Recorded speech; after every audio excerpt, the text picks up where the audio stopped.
July 30, 2011.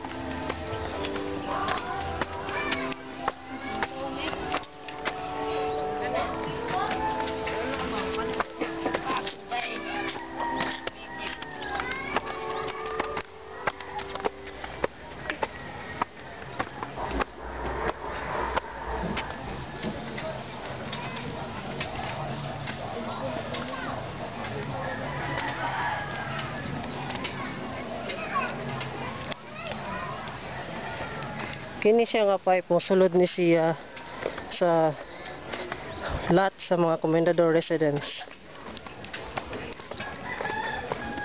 Wala sila nananghid ani. Na diretso na siya.